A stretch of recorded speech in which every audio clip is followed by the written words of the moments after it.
मला शरद पवारांबद्दल विलक्षण आदर आहे, पण मी त्यांचा प्रखर टीकाकार आहे। याचं कारण या माणसाने चुकीचं राजकारण करून पंतप्रधानपद गमावलं असं माझं म्हणणं आहे। शरद पवारांनी खूप चांगली कामं केली। शेती मंत्री म्हणून त्यांनी खूप चांगलं काम केलेलं आहे। महाराष्ट्रामध्ये महिला धोरण देशाच्या आधी महाराष्ट्रात 1993 ला आलं, ते शरद पवारांनी आणलेलं आहे।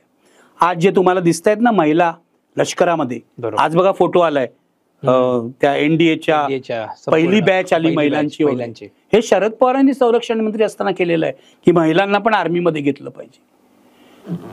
नामविस्तार केला मराठवाडा विद्यापीठाचा। खूप चांगली कामं शरद पवारांनी केलेली आहे आणि मी असं मानतो की शरद पवारांची क्षमता असलेला दुसरा नेता महाराष्ट्रात नाही। मी स्वतः बघितलेलं आहे काय शरद पवारांची क्षमता, त्यांची डिसिजन मेकिंग पॉवर जी आहे, 2-4 प्रसंगात मी स्वतः बघितलेली आहे। शरद पवारांवर मी खूप टीकाही केलेली आहे भाई ठाकूरच्या आणि हितेंद्र ठाकूरच्या आणि पप्पू कलानीच्या प्रकरणामध्ये, तेव्हा ते माझ्यावर चिडले असतील, पण ते कधीही तुमच्याशी वाईट वागत नाही, ते सभ्यपणेच वागतात।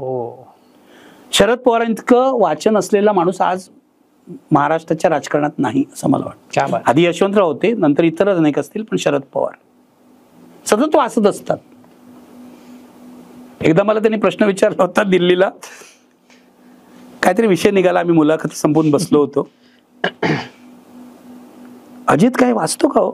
तर मी हसलो, मी म्हटलं सर मी काय सांगणार तुम्हाला, अजितदादा वाचतात की नाही हे त्यांच्या वागणुकीवरून कळतं ना, वाचले असते तर असे वागले नसते। थोडा संस्कार होतो ना माणसावर सभ्यपणाचा, वाचलं बिचलं की, चांगलं बघितलं ऐकलं संगीत, संस्कार होतो। आता हे वाटेल ते बडबडत फिरतात, यांच्यावर कोणताच संस्कार नाही। महाराष्ट्राच्या राजकारणाचा हा प्रॉब्लेम आहे आणि शरद पवारांतून शिकायला पाहिजे। चांगलं संगीत, चांगले सिनेमे, चांगली पुस्तकं, याचा संस्कार होत असतो। परफेक्ट आहे तो महाराष्ट्राच्या राजकारणावर झालेला नाही, कारण ते चांगलं बघत नाहीत, चांगलं वाचत नाहीत, काहीच करत नाहीत। प्रॉब्लेम हा आहे महाराष्ट्राचा आज, ते फक्त पैसे खातात। तर शरद पवारांमध्ये फरक हा आहे की शरद पवार हे महाराष्ट्रातले माझ्या मते कदाचित शेवटचे सुसंस्कृत राजकारणी असतील, खरं त्यांना महाराष्ट्राच्या प्रश्नाची जाण आहे। आणि एकदा राहुल बजाज म्हणाले होते की शरद पवार हे देशाचे न झालेले पंतप्रधान आहेत। क्या बात।